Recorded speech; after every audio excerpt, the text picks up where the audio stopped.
All right, good morning, Gilson. Monday, week 1.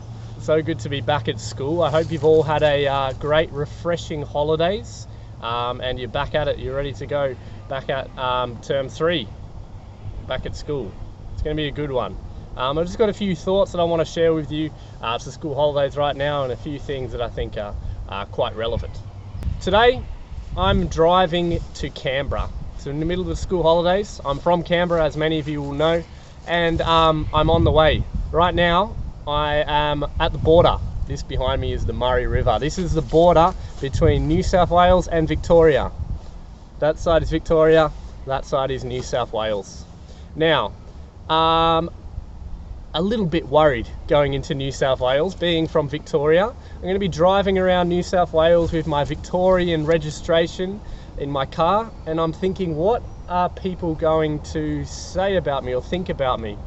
Am I going to get judged? Are people going to be getting angry at me because I'm a Victorian and I'm in New South Wales and I'm bringing Corona up here? What are the perceptions about me going to be? In the more extreme cases, I've heard that if you're from a hotspot and you're visiting New South Wales, then you can get fined a fair bit of money. Luckily for me, I do not live in a hotspot, so I can't get fined, I can't get in trouble, I'm not doing anything wrong. But if I did live in one of the hotspots and I was visiting New South Wales, I'd be pretty frustrated with the fine that I've gotten. It's reminded me of a story in the Bible, in Acts, a story about Paul and his mate Silas. And they're in, I can't remember where they were, but they were walking around, and there was this fortune teller that started following them around. And she said it was this female slave who had a spirit that could tell the future. And she would follow them around saying, these people are speaking about Jesus and telling them a way to be saved. And she would follow them around for days, for a long time. The Bible says it got to a point that Paul became so annoyed that he turned around and he cast a demon out of her. He said, get out of her in the name of Jesus, this demon, get out of her. Anyway, the demon left her, and her owners, the people who were making money from her fortune telling, were furious, and they ended up having Paul and Silas arrested. It says they were beaten with rods. Now, when it says beaten with rods, that's a pretty hectic punishment in the Roman Empire at the time. There have been people who have been known to have died from being beaten with rods. And they get these big, like, tree branches, essentially. That's what one of the translations of the word is. And then they beat them. Anyway, they were beaten, and then they were thrown into prison. A bit of an overreaction, I guess you could say. But anyway, they're in prison, and at midnight, the Bible tells us, they were singing songs and praying, singing hymns and praying. And they were eventually an earthquake came.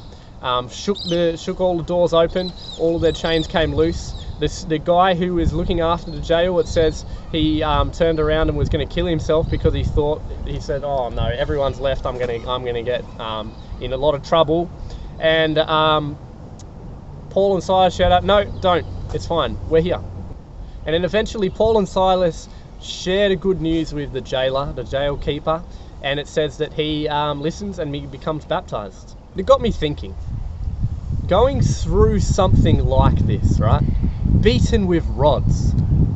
How can they be singing hymns and praying? How can they be grateful? How can they be so happy despite all this crazy stuff that's happened to them? They almost died.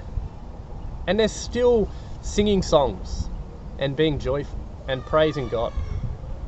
Really, really confronting when you think about it. It's pretty unreal that they're able to have that kind of peace that passes all understanding throughout the storm that they're in. Now today, I want to reflect a bit about tornadoes. You might have seen videos of tornadoes like this one. What we see with a tornado is, right, it's like a circular thing. And I don't know if you know this, but the calmest place to be in a tornado is actually smack bang in the middle of the tornado. So let's say there's this tornado. Outside here it's crazy, outside here it's also crazy. But right in the middle, it's actually super calm. So you might see examples of like a storm coming, right? And let's say you're in a house here and the storm is coming like this, and it's crazy, crazy, crazy, crazy calm. And people think it's over, so they go outside, and then no, it's not over because it keeps coming through, and it ends in tears. Yeah, it's calm in the middle, but on the other side, it is not calm. So it's like chaos, chaos, calm. And it's a great metaphor for life. It's a great metaphor for us and how we respond to storms, respond to pandemics, you could say. I think that's the best way to be, is to have that sense of calm in the middle of the storm, in the middle of the chaos that surrounds us. It's something that I try to have. That's what I try to live by, to have that like peace inside, even though there's so much crazy stuff around us that's happening. It's made me think of another story in Mark chapter 4, where Jesus gets his disciples and said, come on, let's go. We're going to go to the other side of the lake. And they all jump in the boat, and it says that they go to the other side. Now Jesus goes underneath and he goes to sleep. Life's good, he's happy, he's content. And the Bible tells us that a storm started up, a furious squall, it says. Not sure what a squall is, but I assume storm. So a storm rises up and there's craziness. Anyway, the disciples actually go down into the boat and they say to Jesus, Teacher, don't you care if we die? That's what they say to Jesus. And Jesus gets up, doesn't say anything, gets up onto the boat and he says, quiet, be still. And then the storm stops. That's it, just like that. The storm stops. Then he turns to his disciples and then it says he rebukes them. He says, why didn't you have any faith? Why were you afraid? Why didn't you have any faith? And it's really interesting because his followers, right, have seen Jesus in action. They've seen him do miracles, raise the dead to life. They've seen a good picture of God. They know. However, they're in a storm. When we are in a storm, it's pretty hard to see a good picture of God. I've experienced that. It's pretty hard to see a good, positive picture of God when all we can see is chaos and bad things happening all around us. There's no good. We don't see the good. It's frustrating. But faith is being able to hold on to this picture of God that we have, even in a storm. Even when there's chaos all around us, we're able to cling to this good Father that we knew, that we've learned about, that we've seen, that we've experienced. It's hard to do. There's this song that I like by a band, Mumford & Sons, and there's this line in the chorus that says, hold on to what you believed in the light when the darkness has robbed you of your sight. Hold on to what you believed in the light when the darkness has robbed you of your sight. Because that's what darkness does, doesn't it? When we're in a storm, it robs us of our sight, of what we know to be good and to be true. So what you believed in the light was good, is good. But it's hard to see. It's real hard to see. I struggle to see it. I've struggled to see it during this corona lockdown at times. When now, like, my family's going through stuff. It's hard to see a good God throughout all of this. Really hard.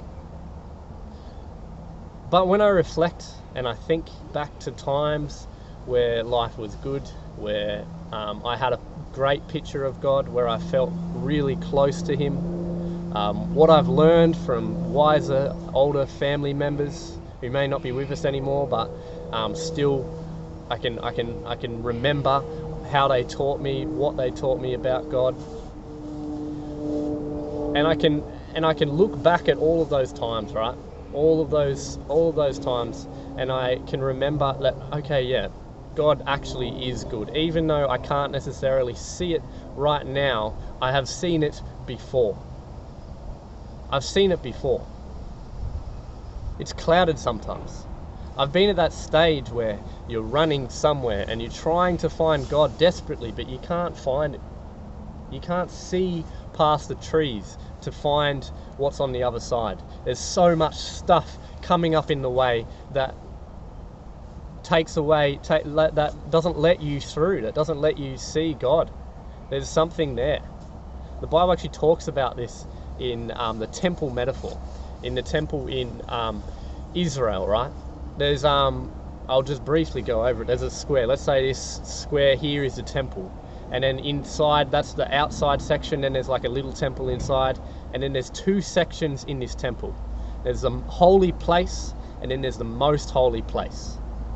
Now the priests, they go into the holy place, they're allowed in there, but no one is allowed in the most holy place, except for one exception on the Day of Atonement, Yom Kippur, one day of the year. But in the most holy place represents God's presence. God's presence. Now before Christ, the only way to access God's presence was through sacrifice, through the system, through the temple. That was the way to access God, sorry. When Jesus died, something really significant happened. The curtain tore from top to bottom. All of a sudden, God's presence is everywhere. Everyone has direct access to the Father through Jesus. Because of Jesus' sacrifice, we now have direct access to God the Father. So though it may feel as though there's a curtain there blocking our view from God, we can know that because of Jesus and everything He's done, and we have faith in Him, we can have direct access to God. Even if we don't necessarily see it at times, we believe by faith that God is here, that God is with us, that God is still good despite our circumstances, despite being blinded by darkness. We can know and have faith and hold on to what we believe in the good times. We can cling to that, and we can remember that we serve a good Father. So today, whatever it is that's blocking you from seeing this good God, that's all right. Don't stress. Don't stress that you can't see His goodness. If you have seen His goodness before, then hold on to that. Remember the times when you've seen God, when you've seen God in action. Hold on to that.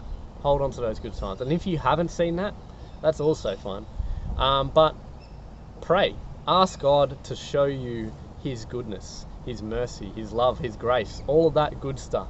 Because it's there. I've experienced it. I've known it. You can't just take my word for it. You've got to taste and see for yourself that the Lord is good. So if you would like to know that, if you would like to know a good God, then give it a crack. Thanks so much for listening to me. I hope this has been an interesting talk for you. See ya.